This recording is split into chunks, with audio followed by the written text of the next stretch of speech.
સુરતમાં કેન્સર જાગૃતિ અને ડોક્ટર સન્માન સાથે સમાજ સેવાનો અનોખો સંકલ્પ. સુરત ડોક્ટર ડે નિમિત્તે સુરતના બોડિયા વિસ્તારમાં આવેલી કાંઠા વિભાગ માછી સમાજ ટ્રસ્ટ દ્વારા કેન્સર જાગૃતિ કાર્યક્રમ અને ડોક્ટર સન્માન સમારોહનું આયોજન કરવામાં આવ્યું હતું. સમાજ હિત અને માનવ સેવાના ઉદ્દેશ સાથે યોજાયેલા આ કાર્યક્રમમાં સમાજના અગ્રણી ડોક્ટરોનું શાલ અને સન્માનપત્ર અર્પણ કરી સન્માન કરવામાં આવ્યું હતું.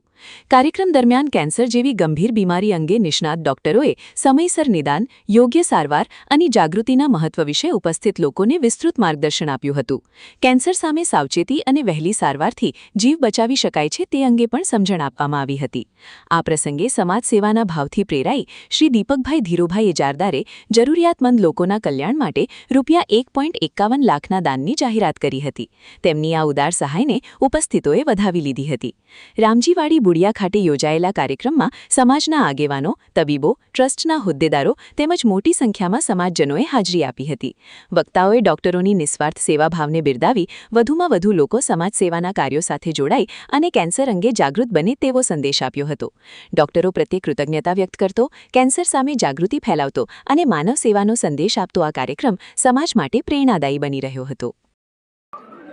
હવે આપ સર્વો પત્રકાર મિત્રોને સખત વ્યસ્ત કાર્યક્રમ આપણે ત્યાં વિકલાંગ દિવસ આજે મનાવ્યો અને 30મી સાલગીરી ત્યાં કનુભાઈ ટેલરની 4400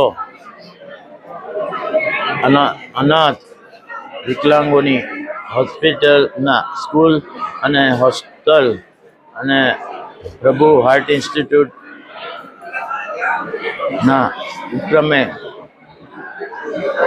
ત્યાં બી આપણા માનનીય પોલીસ કમિશનર અનુપમ ગેહલોત, માનનીય કલેક્ટર શ્રી તેજસ પરમાર સાહેબ અને બીજા ગજાનંદ માલપાણી અને બીજા બધા વચ્ચે તમે મને જોયો હશે.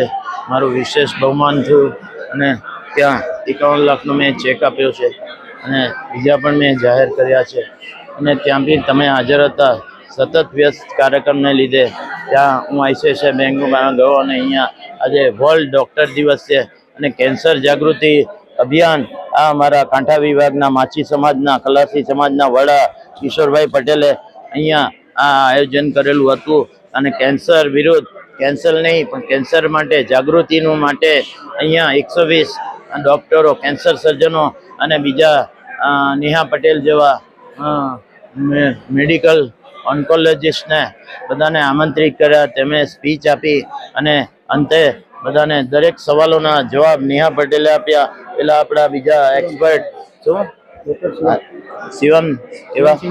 શિવમ સિંગલાએ જાતના બધા સવાલોના સંતોષકારક જવાબ આપ્યા અને છેવટે આજે આ બધાને અંતે આ કાર્યક્રમના અંતે મારું મગજ કન્ફ્યુઝ થઈ ગયું છે કે શું કરવું ને શું કરવું નહીં કરવું.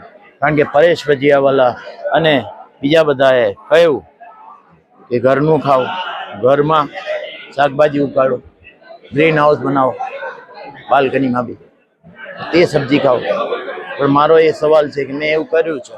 મારી વાડીમાં મેં કોબી, ભીંડા, ફ્લાવર બધું ઉગાડ્યા છે. તો એક કોબીનો દડો બને ને પહેલું પાન નીકળે તો સવાર જોતા બધી ઈયળ ખાઈ ગયેલી હોય. ભીંડામાં એમ તેમ આર પાર બધા કીડા આર પાર થઈ ગયેલા હોય. હવે તેને બચવા હારું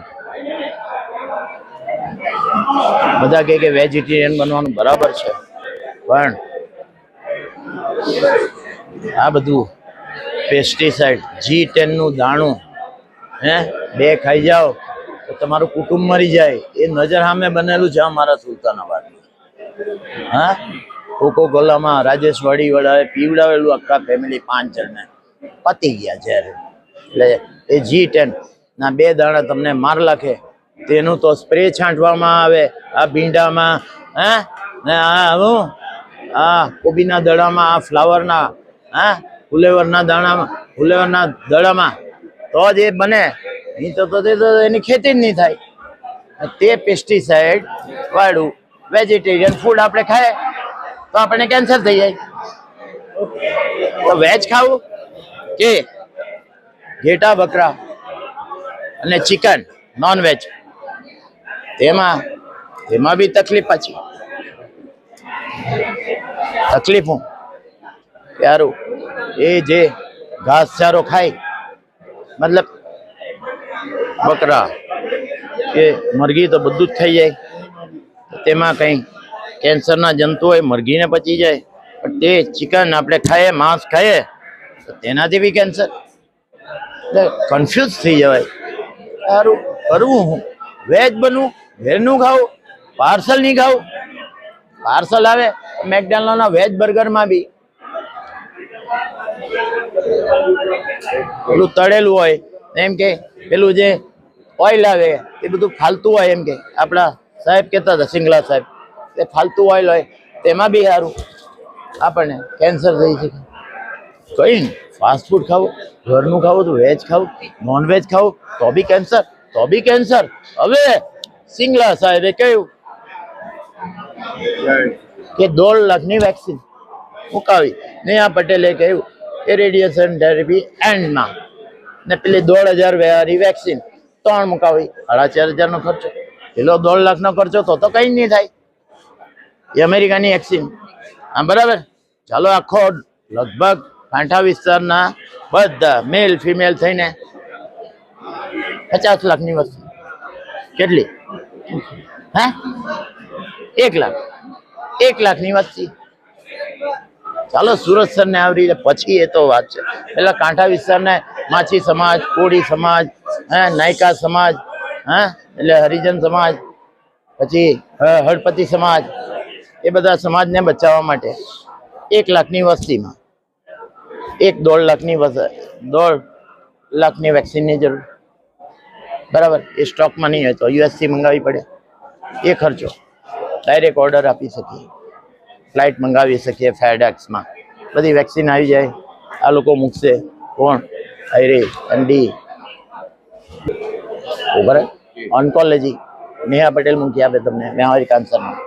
પણ 1.5 લાખની હોય બધા પાસે, અને ગરીબ છે અમારો કાંઠા વિસ્તારનો સમાજ. તો મોદી સાહેબે આયુષ્યમાન કાઢ્યો છે કાર્ડ, 10 લાખ સુધીનું બધું કવર, એમાં વેક્સિન આવી જાય. હવે મોદી સાહેબ પહેલા 5 લાખ આપતા હતા, હવે એમાં ઘણી બધી બીમારીને કવર કરીને એમાં કેન્સર બી આવી જાય. કારણ કે સુશીલ કુમારે કરીને CR પાટીલનો સાહેબનો, હવે એમની વાર્તા અલગ છે, પણ હું પામી ગયો. ફાઇલ લઈને બોલાવ્યા. એમની માને સ્તન કેન્સર બંને કાઢી નાખ્યા છે, અને 5 ભરત કેન્સરમાં કોઈ સરે જરાક અધૂરું જ્ઞાન છે, પણ એણે કાઢીને એની કેમોથેરાપી આપી. 6ઠ્ઠો ડોઝ હતો. એમનું કેવું હતું કે CR પાટીલ સાહેબ પૈસા નથી આપતા, અમને મદદ નથી કરતા. પણ કેમ નહીં કરે?